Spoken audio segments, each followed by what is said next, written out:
Nous écoutons la catéchèse du pape François à Rome le 23 février 2022, précédée de la lecture d'un passage du livre de Joël, chapitre 3, versets 1 à 5.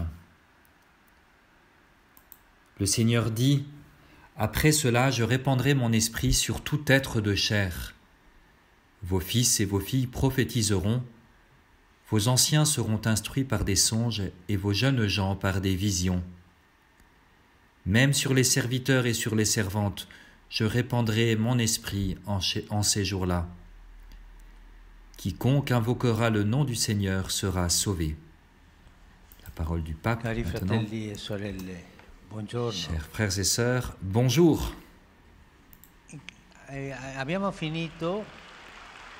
Nous avons terminé les catéchèses sur Saint Joseph.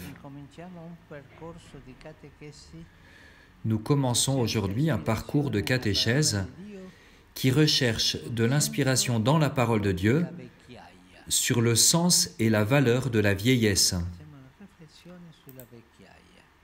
Nous entreprenons une réflexion sur la vieillesse. Depuis plusieurs décennies, cet âge de la vie concerne vraiment un nouveau peuple que sont les personnes âgées. Elles n'ont jamais été aussi nombreuses dans l'histoire humaine. Et le risque d'être écartées, d'être mises de côté est encore plus fréquent. Elles ne sont jamais aussi nombreuses qu'aujourd'hui et le risque n'a jamais été aussi grand qu'elles soient mises de côté. Les personnes âgées sont considérées souvent comme un poids. Dans la phase dramatique, la première phase de la pandémie, c'est elles qui ont payé le prix le plus fort. Elles étaient la partie la plus faible et la plus mise de côté. Nous ne les regardions pas vraiment quand elles étaient vivantes et nous ne les avons pas vues mourir. J'ai trouvé cette charte pour les droits des personnes âgées et les devoirs des communautés. Ça a été édité par les gouvernements, non pas l'Église, c'est quelque chose de laïque. Et c'est une bonne charte, elle est intéressante pour connaître que les personnes âgées ont des droits. Cela fera du bien de la lire, cette charte. Avec l'émigration, la vieillesse se trouve parmi les questions les plus urgentes que la famille humaine est appelée à affronter en cette époque. Il ne s'agit pas uniquement d'un changement quantitatif. Ce qui est en jeu, c'est l'unité des âges de la vie, c'est-à-dire le vrai point de référence pour la compréhension et l'appréciation de la vie humaine dans son entièreté.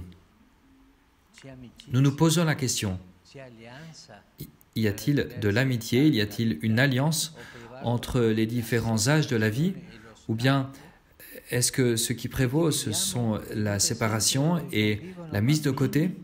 Nous vivons tous en une époque où vivent ensemble des enfants, des jeunes, des adultes et des personnes âgées. Mais la proportion a changé. La longévité est devenue une longévité de masse. Et dans de nombreuses régions du monde, l'enfance est distribuée à petite dose. Nous avons déjà parlé de cet hiver démographique. Un déséquilibre qui a de nombreuses conséquences.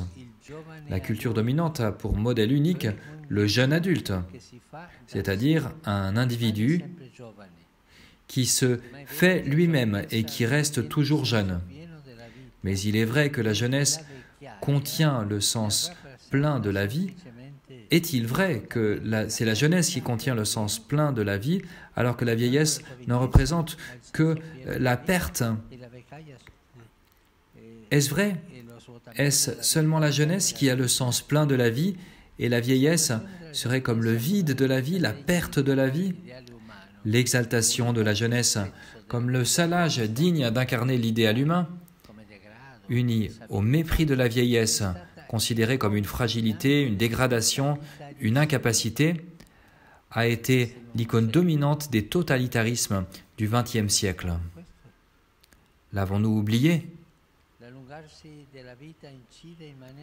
Le rallongement de la vie a une influence structurelle sur l'histoire des individus, des familles et de la société. Mais il nous faut nous poser la question, son sens, sa qualité spirituelle, son sens communautaire, sont-ils objets de pensée et d'amour cohérents avec ce fait? Les personnes âgées doivent-elles s'excuser de leur obstination à survivre malgré les autres? Ou peuvent-elles être au contraire honorées pour les dons qu'elles font au sens de la vie de tous? De fait, dans la représentation du sens de la vie, et surtout dans les cultures ainsi dit développées, soi-disant développée, la vieillesse a peu d'incidence. Pourquoi? Parce qu'elle est considérée comme un âge qui n'a pas de contenus spéciaux à offrir, qui n'a pas de sens propre à vivre. En outre,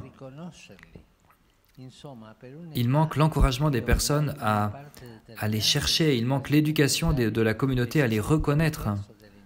En somme, pour un âge qui est une partie déterminante de l'espace communautaire et qui s'étend à un tiers de la vie entière, il y a parfois des plans d'assistance, mais pas de projets d'existence.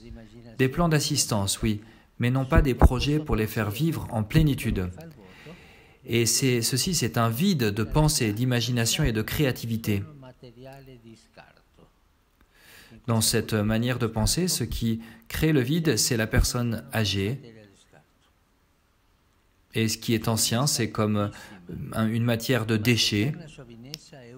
Et dans cette culture du déchet, les personnes âgées entrent comme un matériel de déchet. La jeunesse est très belle, mais l'éternelle jeunesse est une hallucination très dangereuse. Être vieux est également important et beau est également important qu'être jeune. Souvenons-nous-en, l'alliance entre les générations qui redonne à l'humain tous les âges de la vie est notre don perdu que nous devons retrouver. Il doit être retrouvé dans cette culture du déchet et dans cette culture de la productivité. La parole de Dieu a beaucoup à dire sur cette alliance. Nous venons d'entendre la prophétie de Joël, avec laquelle nous avons commencé l'audience de ce matin. Vos anciens seront instruits par des songes et vos jeunes gens par des visions. Nous pourrions dire, quand les personnes âgées résistent à l'Esprit Saint en enfouissant dans le passé leurs rêves, les jeunes n'arrivent plus à voir les choses qui doivent être faites pour ouvrir le futur. Quand en revanche, les personnes âgées, les vieux, communiquent leurs rêves, alors les jeunes voient bien ce qu'ils doivent faire. Les jeunes qui n'interrogent plus les rêves des vieux, en ne regardant que des visions qui ne dépassent pas le bout de leur nez, ils n'arrivent pas à porter leur présent et à supporter leur futur. Si les grands-parents se replient sur leur mélancolie, si les jeunes, alors, seront de plus en plus penchés sur leur smartphone. L'écran peut bien sûr demeurer allumé, mais la vie s'éteint beaucoup trop tôt. Le contre-coup le plus grave de la pandémie n'est-il pas justement la confusion des plus jeunes? Les personnes âgées ont des ressources de vie, d'une vie déjà vécue,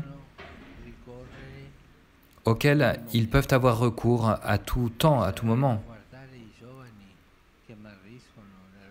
Mais vont-ils rester là à regarder les jeunes confondus dans leur vision, ou bien vont-ils les accompagner en réchauffant leurs rêves? Face aux rêves des personnes âgées, des anciens, que vont faire les jeunes? La sagesse du long chemin qui accompagne la vieillesse à son congé doit être vécue comme une proposition du sens de la vie et non pas consumée comme une inertie de la survie. la vieillesse, si elle n'est pas redonnée à la dignité d'une vie humainement digne, est destinée à se renfermer dans un avilissement qui enlève de l'amour à tous. Ce défi d'humanité et de civilisation exige notre engagement et l'aide de Dieu. Demandons-le à l'Esprit Saint. Avec ces catéchèses sur la vieillesse, je voudrais vous encourager tous à investir vos pensées et vos passions sur les dons qu'elle porte en elle-même, la vieillesse, et aussi les autres âges de la vie. La vieillesse est un don pour tous les âges de la vie. Elle est un don de maturité, de sagesse. Et la parole de Dieu nous aidera à discerner le sens et la valeur de la vieillesse, que l'Esprit Saint nous accorde à nous aussi les rêves et les visions dont nous avons besoin.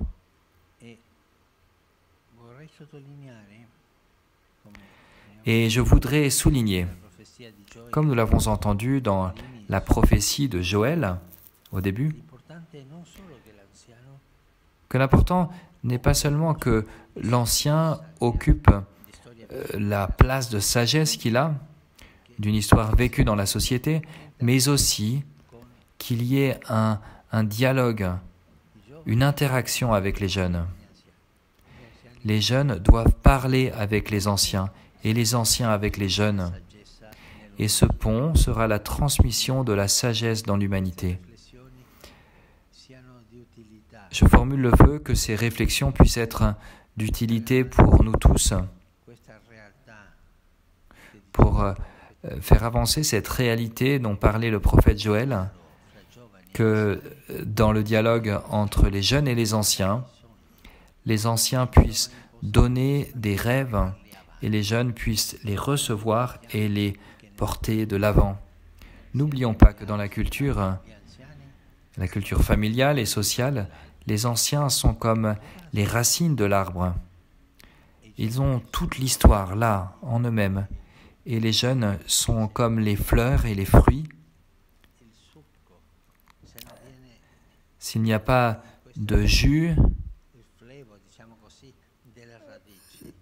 s'il n'y a pas cette sève des racines, ils ne pourront pas fleurir. N'oublions pas ce poète que j'ai si souvent cité.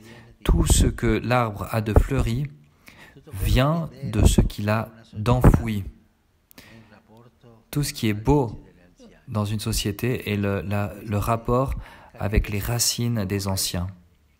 Voilà pourquoi dans ces catéchèses, je voudrais que la figure de l'ancien soit mise en évidence pour que l'on comprenne bien que l'ancien n'est pas un matériau de déchet, mais qu'il est une bénédiction pour la société. Merci. Le pape termine cette catéchèse du 23 février par un appel spécial.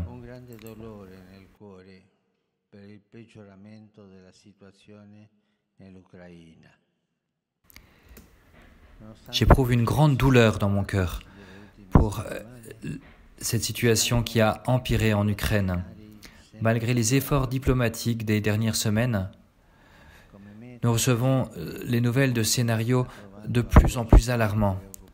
Tout comme moi, de nombreuses personnes dans le monde entier éprouvent de l'angoisse et de la préoccupation. Encore une fois, la paix de tous est menacée par les intérêts de certains.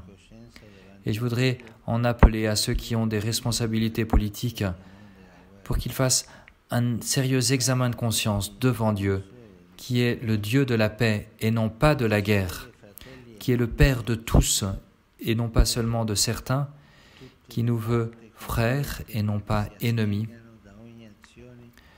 Je supplie toutes les parties engagées de s'abstenir de toute action qui puisse provoquer plus encore de souffrance pour les populations, déstabilisant le partage entre les nations et discréditant ainsi le droit international.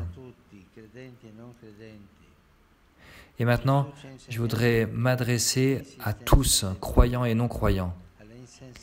Jésus nous a appris que